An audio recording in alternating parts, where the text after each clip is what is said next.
उल्लासनगर महानगर पालिका में अभी हाल ही में वार्ड रचना संपन्न हुई है।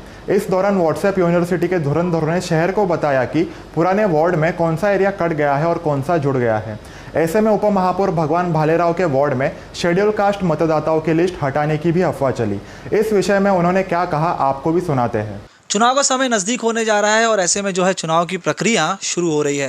यदि इसमें बात करेंगे तो वार्ड की किस तरीके से रचना की जानी है, इसको लेकर जो है बैठकें भी हो रही है और इसको लेकर जो है निर्णय भी लिया जाएगा। लेकिन अब एक जो है बात सामने आई है जिसको लेकर जो है काफ़ी विवाद कहीं ना कहीं नज़र आया, क्योंकि वार्ड रचना जिस तरीके से की जाती है तो उसका खुलासा जो है इतनी जल्दी नहीं किया जाता जब तक कोई पूरी तरीके से निर्णय नहीं आता। लेकिन एक बयान जो कि शहर के उप महापौर हैं भगवान भालेराव जी, उनका आया कि जो वार्ड की रचना की जा रही है उसमें कहीं ना कहीं एससी वोट जो है उसे डिवाइड किया जा रहा है, उसे काटा जा रहा है। तो उसके बारे में अधिक जानकारी के लिए हमारे साथ भगवान भालेराव जी हैं, से जानने की कोशिश करते हैं कि जानकारी किस तरीके से प्राप्त हुई, किस तरीके से कहते हैं और कोर्ट में जिस तरीके से जो कि इस मुद्दे को ले जाके ये इसका विरोध करना चाहते हैं, जानने की कोशिश करेंगे क्या है पूरा मामला। सबसे पहले तो ये जानना चाहेंगे जिस तरीके से वार्ड की रचना हो रही है, अब तक जो है इसके ऊपर प्रक्रिया चल रही है, विचार विमर्श किया जा रहा है, लेकिन कहीं ना कहीं ये बात जिस तरीके से सामने आ गई कि इस तरीके से जो है कहीं ना कहीं वोट एससी के काटे जा रहे हैं, तो ये बात सामने कैसे आई और अगर ये बात स्पष्ट है, ये बात कहीं ना कहीं होती है तो इसके ऊपर किस तरीके से आपकी प्रतिक्रिया रहेगी और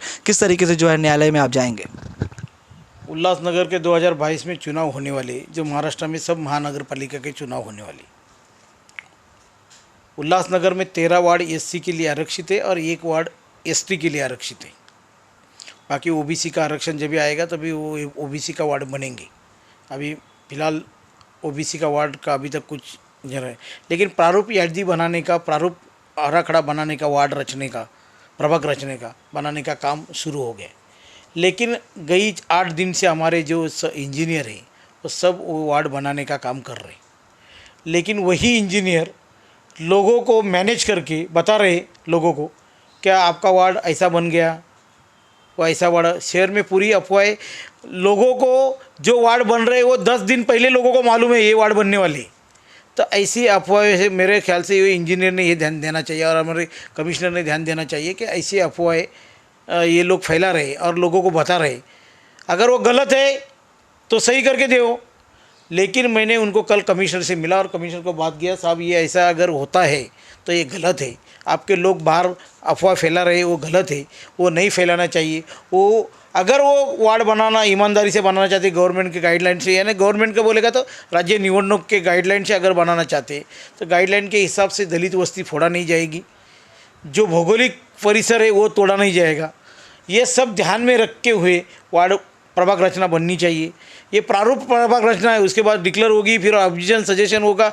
लेकिन हमारे चुनाव के पहले जो वो चुनाव आयोग है वो ज़्यादा से ज़्यादा जो पहला भेजा रहता है उसको ही प्रारूप कोई कंफर्म करते हैं। लेकिन ऐसा हुआ तो दलित समाज के ऊपर अन्याय होगा। ये मैंने पहले ही 2 बार इलेक्शन में ये आवाज़ उठाई थी, लोगों ने उठाई थी, लेकिन वो काम नहीं हुआ। उसके बाद भी वार्ड 2 बार ये उल्लासनगर में वार्ड प्रभाग रचना फूटी है, आपने देखा है। ये बार भी ऐसा ही चालू है।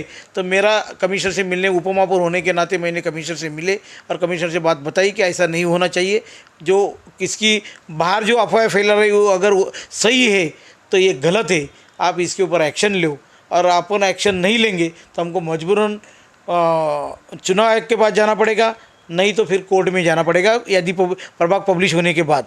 तो ये नौबत नहीं आनी चाहिए। तो आप मुखिया है, तुरंत के तुरंत आप एक्शन लीजिए और ऐसे अफवाहें, ऐसा वार्ड अगर सही में बनता है तो उसको आप रद्द कीजिए। और गवर्नमेंट के हिसाब से जो चुनाव आयोग ने जो दिया है, चुनाव आयोग ने गाइडलाइन दी है, उत्तर से पूरब की तरफ, पूरब से पश्चिम की तरफ, पश्चिम से दक्षिण की तरफ जो जिगजैग पद्धति से वार्ड रचना, प्रभाग रचना होनी चाहिए, वो होनी चाहिए। वो हिसाब से अगर बनाएंगे तो किसका भी ऑब्जेक्शन नहीं रहेगा।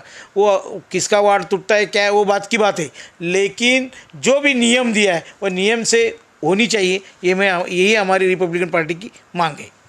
कोणार्क, अपना शहर, अपनी बातें।